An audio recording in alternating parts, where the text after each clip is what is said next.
सरमद फैसला तो कर ही चुका है कि वो ज़ारा से बात करेगा कि आखिर वजह क्या है, वो इससे इतना कतरा क्यों रही है।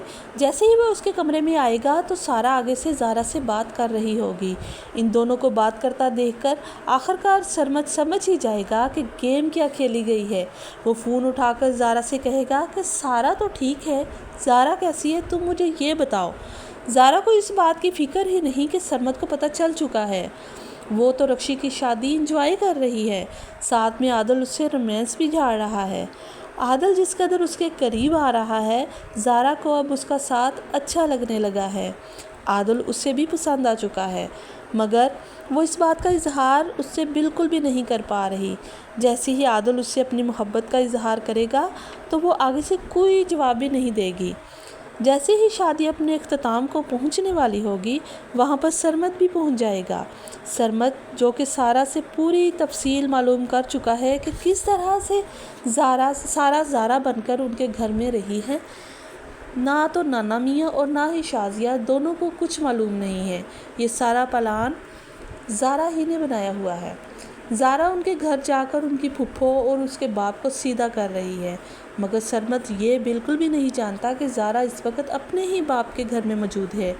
शाजिया को जैसे ही मालूम होगा कि सरमद काफ़ी ज़्यादा गुस्से में सारा को लेकर निकला है तो वो बहुत ज़्यादा परेशान हो जाएगी।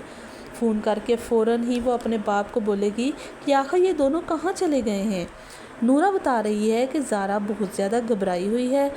जैसे ही शाजिया के मुंह से ये बात नाना मियाँ सुनेंगे तो वो भी काफ़ी ज़्यादा परेशान हो जाएंगे, लेकिन अपनी बेटी को तसल्ली देते हुए कहेंगे कि वो फ़ोन करके सरमद से पूछ ले।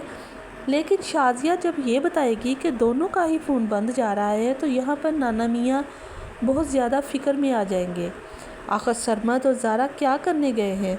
जिस तरह की ऊटपटांग हरकतें वो मिलकर करते रहते हैं, उसके बाद किसी को भी इतना यकीन नहीं था कि नाना मियाँ इतने ज़्यादा परेशान हो जाएंगे। दूसरी तरफ सरमद ज़ारा को लेकर जैसे ही वापस जाने के लिए मुड़ेगा तो रक्षी की छोटी बहन इन दोनों को देख लेगी और वो फ़ौरन भागती हुई अपनी माँ को बताएगी, जिस पर फरहत भागी भागी आएगी और ज़ारा को गाड़ी में बैठा देखकर जब वो देखेगी तो बहुत ज़्यादा हैरान हो जाएगी। मज़े साहब को ये खबर सुनाने के लिए वो दौड़ी दौड़ी जाएगी कि किस तरह उनकी बेटी उनकी आंखों में धूल झोंक कर एक दफ़ा फिर भाग चुकी है, और इस बार जिसके साथ भागी है वो तो कोई और ही लड़का है। मगर जैसे ही सारा हॉल के अंदर दाखिल होगी तो मज़र साहब अपनी बहन पर गुस्सा होंगे कि वो हर बार उनकी बेटी पर कोई ना कोई इल्ज़ाम लगाती रहती है।